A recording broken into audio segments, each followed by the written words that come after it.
Park Min-ji stared at her bank account balance on her phone screen, the numbers blurring through her tired eyes. 300,000 won left until payday, and her 7-year-old son Tae-min needed a math tutor desperately. His grades had been slipping since the divorce, and she knew it was because she couldn't give him the attention he deserved while working 2 jobs. The small apartment in Hongdae felt even smaller when she was stressed. Boxes of her late mother's belongings still sat unpacked in the corner, reminders of the life she'd had to leave behind when her ex-husband took everything in the divorce settlement. Min-ji worked as a graphic designer during the day and cleaned offices at night. The divorce had left her with nothing but debt and a determination to give Tae-min a better life than the one she'd grown up with. She scrolled through tutoring websites, her heart sinking at the prices. Most tutors charged 50 to 100,000 won per hour, money she simply didn't have. Just as she was about to close her laptop in defeat, she saw a posting that made her pause. Math tutor available. Patient with children. 5,000 won per hour. 5,000 won was almost nothing, less than the cost of a coffee at most cafes.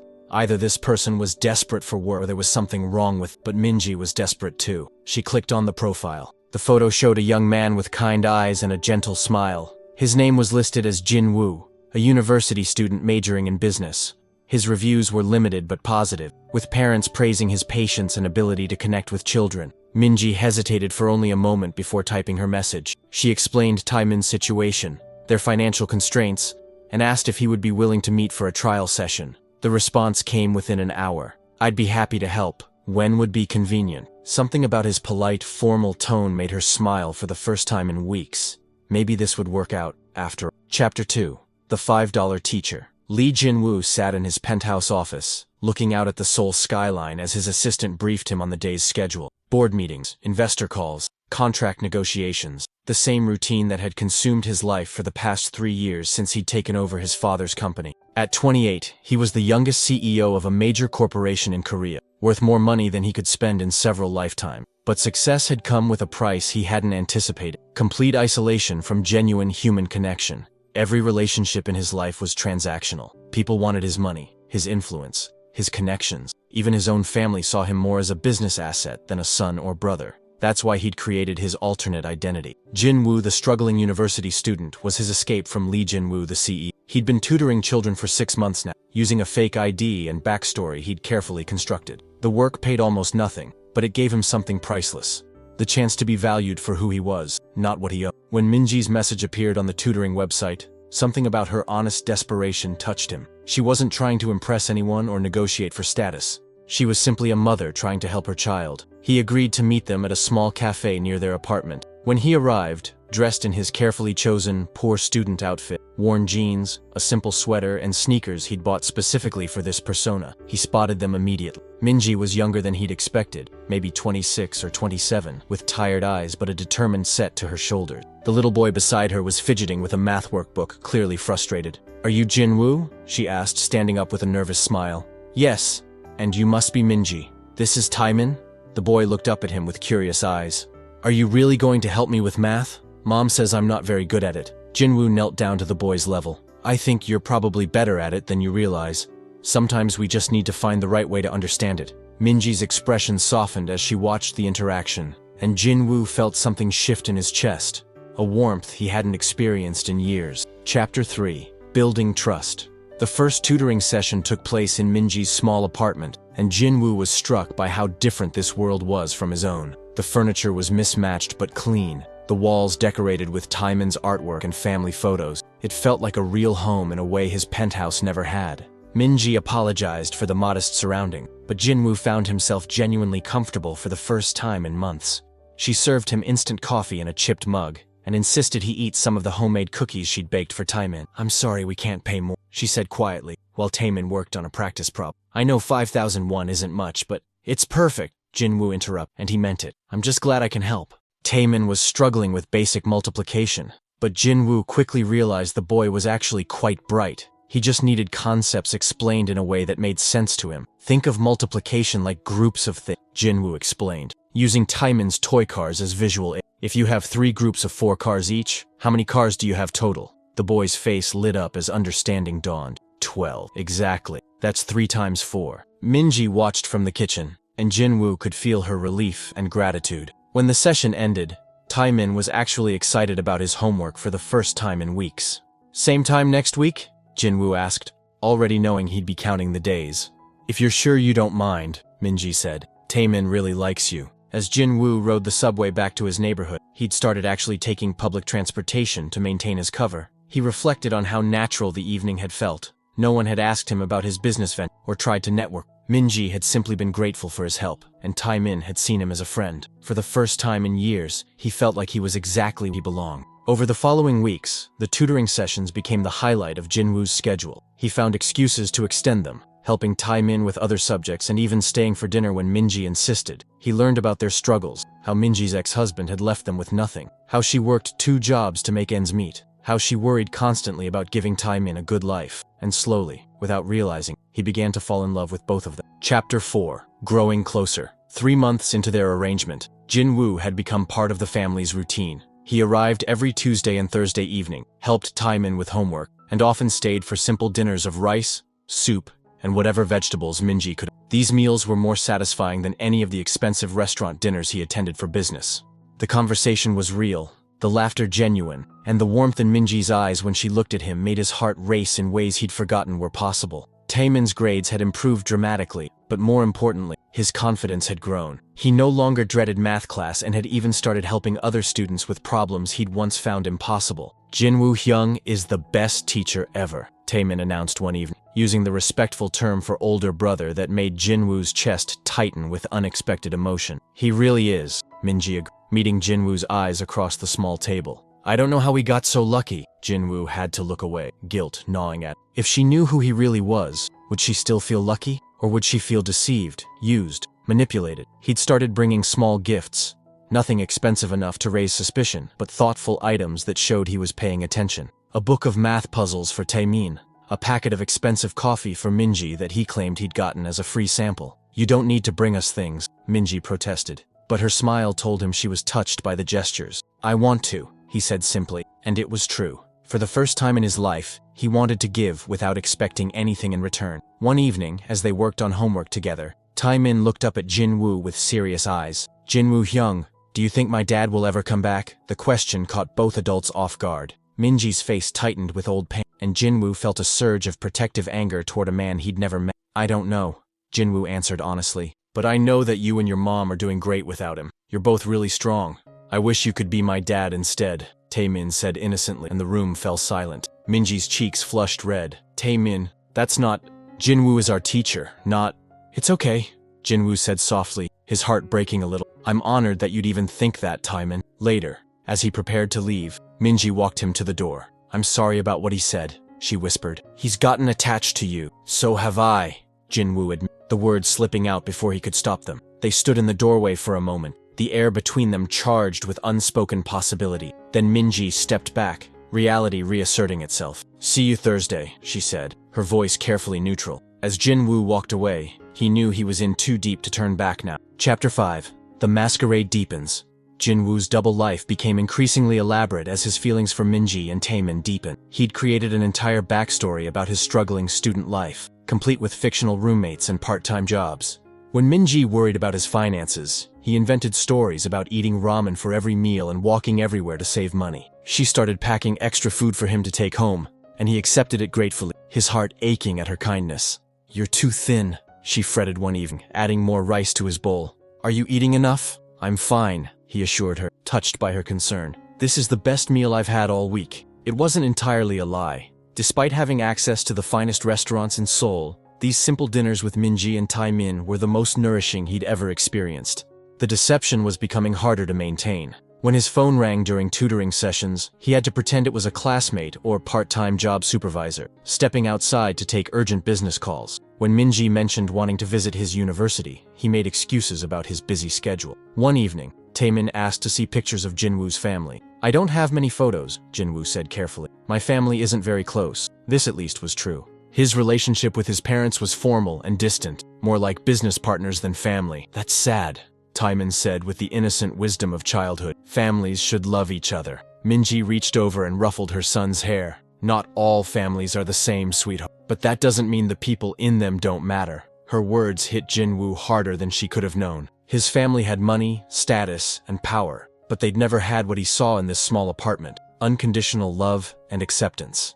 As the months passed, Jin-woo found himself living for these Tuesday and Thursday evenings. He started declining business dinners and social events, claiming he had other commitments. His assistant noticed the change but didn't dare question it. The hardest part was watching Minji struggle financially while knowing he could solve all her problems with a single phone call. When her laptop broke and she couldn't afford to fix it, he wanted to buy her a new one. When Taemin needed new shoes and she had to wait until payday, Jin-woo ached to help. But he knew that any gesture too generous would expose his lie. So he watched the woman he was falling in love with count every one, stress over every bill, and work herself to exhaustion, all while pretending to be as poor as she was. The guilt was eating him alive, but the fear of losing them was stronger. Chapter 6. Falling in Love. 6 months into their arrangement, Jin-woo could no longer deny what was happening to him. He was completely, hopelessly in love with Park Min-ji. It wasn't just her beauty, though she was lovely even when exhausted from work. It was her strength, her devotion to Taemin, her kindness to a stranger she thought was struggling just as much as she was. The realization hit him one evening when she fell asleep on the couch while he and Taemin worked on homework. She'd been working double shifts to pay for Taemin's school supplies, and exhaustion had finally claimed her. Jin-woo quietly covered her with a blanket, his fingers barely brushing her cheek. She stirred slightly, murmuring something in her sleep,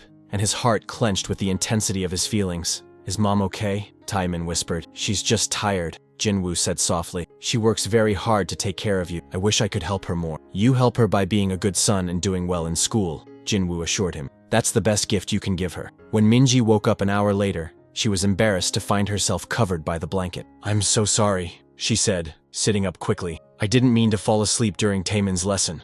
"Don't apologize," Jin-woo said gently. "You needed the rest." She looked at him with something soft in her eyes, and for a moment, he thought she might be feeling something too. But then she glanced away, and the moment passed. "I should pay you for this week," she said, reaching for her purse. "Actually," Jin-woo said, making a sudden decision, "I was thinking we could try something different. What if I took Taemin out for a learning experience this weekend? The Science Museum has a special math exhibit." Minji's face fell. "I can't afford museum tickets right now." "My treat," Jin-woo said quickly. "I got a bonus from one of my part-time jobs, and it would be educational for Taemin." She hesitated, clearly torn between pride and wanting to give her son opportunities. "Please," Jin-woo added, "you could come too. We could make it a fun day out." "Can we, Mom?" Taemin asked excitedly. "Please?" Minji looked between them and finally nodded. "Okay, but I'm buying lunch." Jin-woo smiled, already planning to find a way around that condition. He wanted to give them everything, but he'd settle for one perfect day together. As he left that night, Minji walked him to the door as usual. "Thank you," she said quietly, "for everything you do for us." "I know we don't pay you nearly enough." "You pay me more than you know," Jin-woo replied, meaning every word. Their eyes met and held, and this time, neither looked away. Chapter 7. A perfect day. Saturday arrived crisp and clear, perfect for their museum outing. Jin-woo met Minji and Taemin at the subway station, his heart racing with nervous excitement. He'd planned every detail of the day, wanting it to be perfect. Minji looked beautiful in a simple blue dress and cardigan, her hair loose around her shoulders. She'd clearly made an effort for their outing, and Jin-woo felt honored that she'd dressed up for her. "Are you sure about this?" she asked as they walked toward the museum. "I feel bad that you're spending your bonus money on us."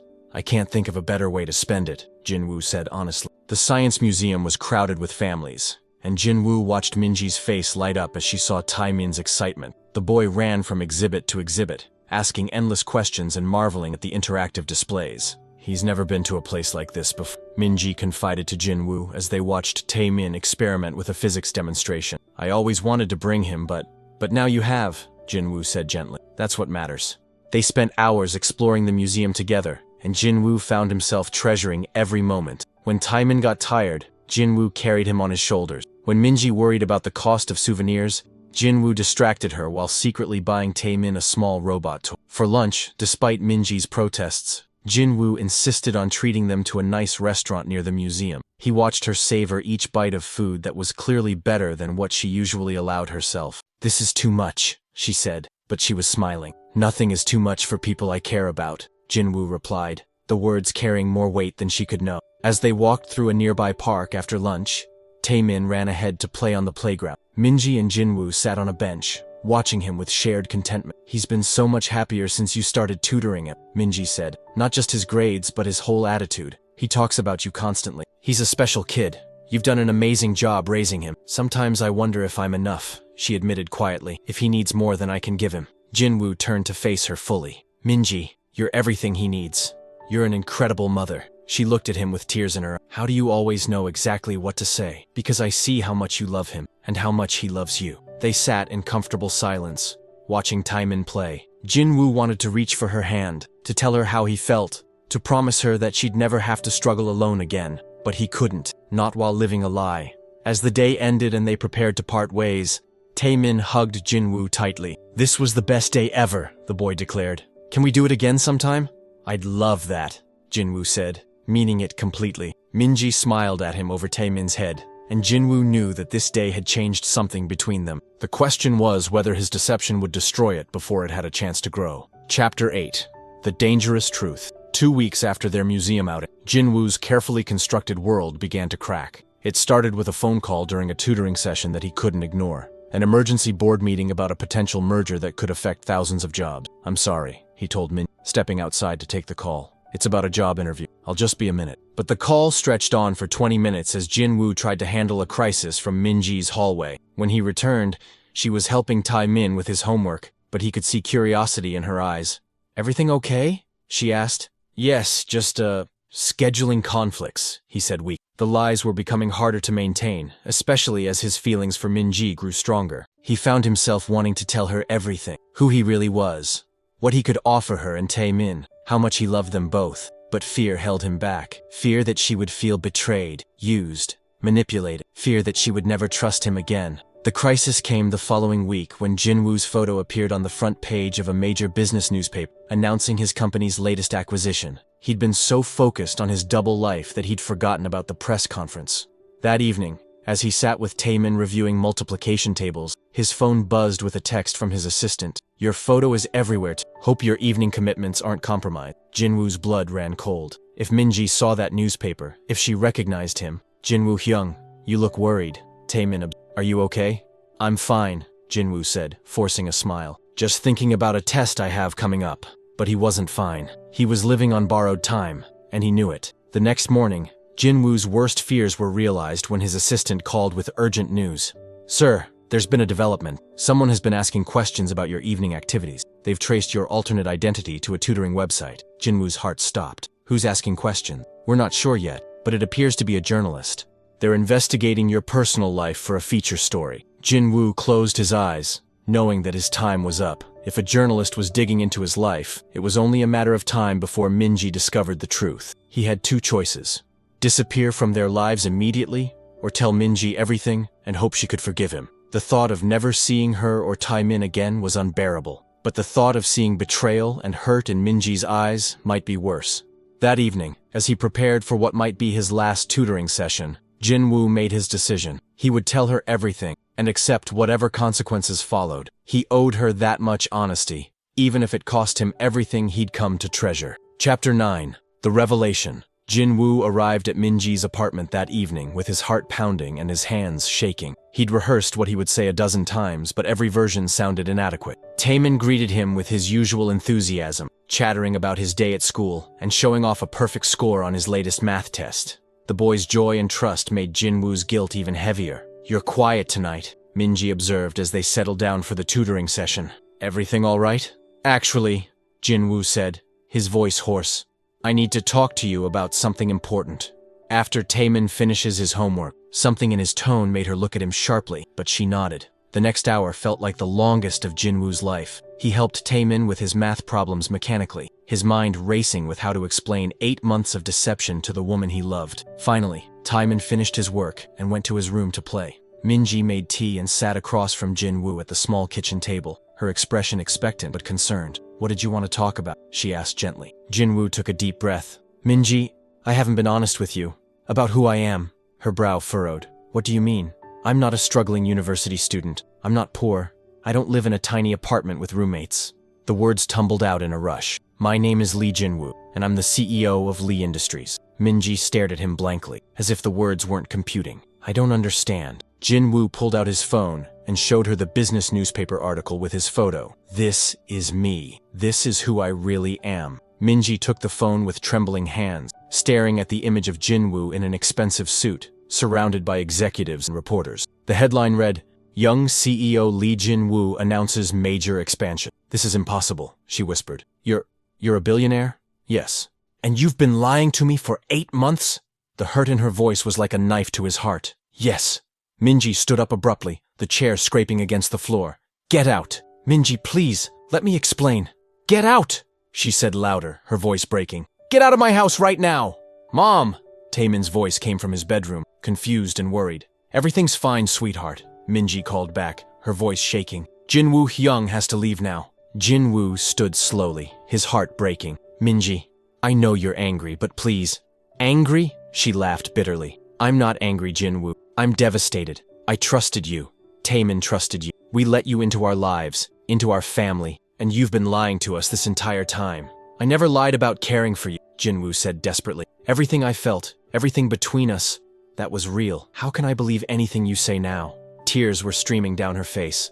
You watched me struggle to pay bills, watched me work myself to exhaustion, watched me worry about giving Taemin a good life, and you said nothing. You could have helped us. But instead, you played some sick game. It wasn't a game, Jin-woo protested. I fell in love with you. You fell in love with the idea of slumming it with poor people, Minji shot back. This was all just entertainment for you, wasn't it? A way to feel good about yourself? No, that's not. Leave, she said firmly, opening the front door. And don't come back. Jin-woo walked to the door, then turned back one last time. Minji, I know I hurt you, but please don't let this hurt Taemin. He doesn't deserve.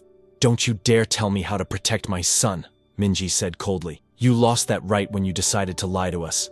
The door slammed behind him, and Jin-woo stood in the hallway, feeling like his world had just ended. Chapter 10. The Aftermath. The days following the revelation were the darkest of Jin-woo's life. He threw himself into work, attending meetings and making decisions with mechanical efficiency, but his heart wasn't in. His assistant noticed the change immediately. Sir, you seem distracted lately. Is everything all right? Fine, Jin-woo replied curtly, not looking up from his computer screen. But nothing was fine. He'd lost the 2 people who mattered most to him, and he had no one to blame but himself. Meanwhile, Minji was struggling with her own pain. Taemin kept asking when Jin-woo Hyung would come back, and she didn't know how to explain that the man they'd trusted had been lying to them all along. Did I do something wrong? Taemin asked one evening, his eyes filled with confusion and hurt. Is that why he doesn't want to tutor me anymore? No, sweetheart, Minji said, pulling him close. You didn't do anything wrong. Sometimes adults make mistakes that hurt the people they care about. But I miss him, Taemin said quietly. He was my friend. Minji's heart broke a little. She missed Jin-woo too, despite everything. She missed his gentle laugh, his patient way with Taemin, the warmth in his eyes when he looked at them. But how could she trust those memories now? Had any of it been real? Or had she just been a charity case to him? 3 weeks after their confrontation, Minji's friend called with news that made her stomach drop. Did you see the article about your tutoring guy? Her friend asked. He's apparently some kind of business genius, worth billions. Can you imagine? Minji had been trying not to think about Jin-woo's wealth, but the reminder hit her like a physical blow. While she'd been counting every one, he'd been living in luxury. While she'd worried about Taemin's future, he'd had the power to secure it with a phone call. The betrayal felt fresh all over it. That evening, as she tucked Taemin into bed, her son looked up at her with serious eyes. Mom, do you think Jin-woo Hyung is sad too? The question caught her off guard. Why would you think that? Because when people hurt each other, both people feel bad. That's what you taught me. Minji stared at her wise little boy, wondering when he'd become so perceptive. Maybe, she admitted quietly, but sometimes people have to face the consequences of their choices. As she turned off the lights and left Taemin's room, Minji couldn't shake the image of Jin-woo's face when she told him to leave. He'd looked devastated, broken, but that didn't change what he'd done, did it? Chapter 11. The Grand Gesture. Jin-woo spent sleepless nights trying to figure out how to make things right. He'd considered everything from showing up at Minji's door with flowers to having his lawyer draft a formal apology. Nothing felt adequate for the magnitude of betrayal. Then inspiration struck in the form of Taemin's upcoming school science fair. Jin-woo remembered how excited the boy had been about his volcano project, and how worried Minji was about affording the supplies. If he couldn't fix things between him and Minji, maybe he could at least help Taemin succeed. Jin-woo used his connections to arrange for a team of actual scientists to visit Taemin's school, ostensibly as part of an educational outreach program. He funded new science equipment for the entire school and established a scholarship program for students who showed promise in STEM fields. He did it all anonymously, but he made sure Minji would know it was him. The day of the science fair, Jin-woo stood across the street from the school, watching through the windows as Taemin proudly presented his volcano to the visiting scientists. The boy's face was radiant with joy and confidence.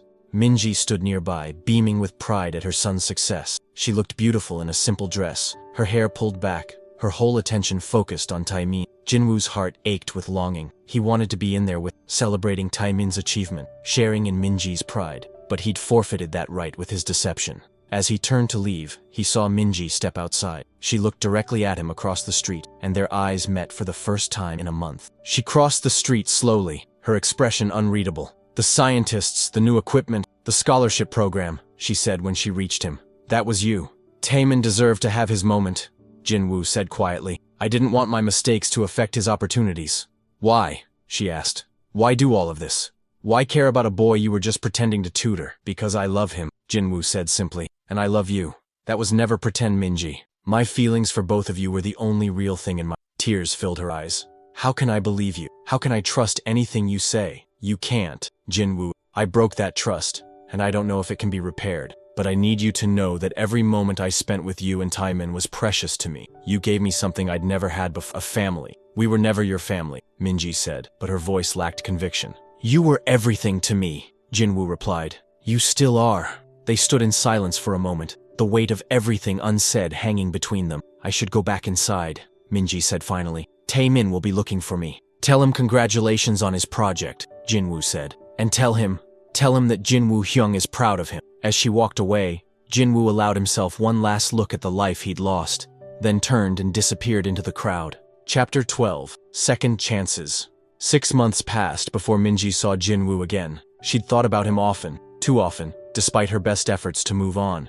Taemin still asked about him sometimes, and she'd started to realize that her son wasn't the only one who missed their former tutor. The encounter happened at a hospital, of all places. Minji was visiting a friend who'd had surgery when she saw a familiar figure in the pediatric ward. Jin-woo was sitting with a young patient, helping the child with homework just as he'd once helped Taemin. He looked thinner than she remembered, tired in a way that had nothing to do with physical exhaustion. When he noticed her watching, he stood up slowly. "Minji," he said softly. "How are you?" "I'm fine," she replied, though seeing him again made her realize how much she'd missed him. "What are you doing here?" "Volunteer work," he said simply. "Tutoring kids who are stuck in the hospital for long periods. It helps them keep up with school." Minji looked around the ward, seeing other volunteers working with children. "How long have you been doing this?" "Since—" He paused, then met her eyes. "Since you taught me what it meant to really help someone." They talked quietly while Jin-woo's young patient napped. He told her about the foundation he'd started, using his wealth to fund education programs for underprivileged children. He'd also stepped back from day-to-day operations of his company, focusing instead on philanthropic work.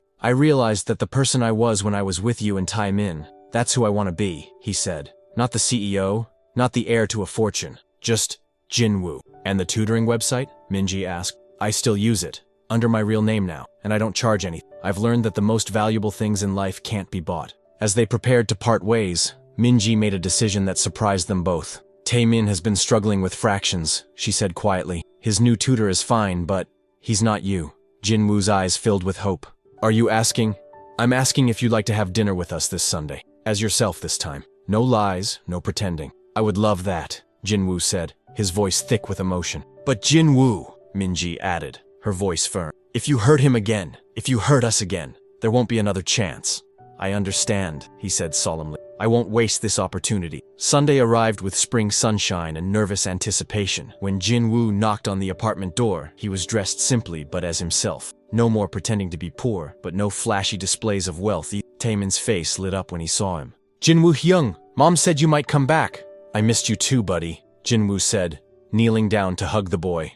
Over dinner, a simple meal that tasted like the finest cuisine to Jin-woo, they talked honestly for the first time. Jin-woo explained his deception in terms Taemin could understand, apologizing for the lies while affirming that his care for them had always been real. "So, you're really rich?" Taemin asked with 8-year-old directness. "Yes, I am. But you still want to be our friend?"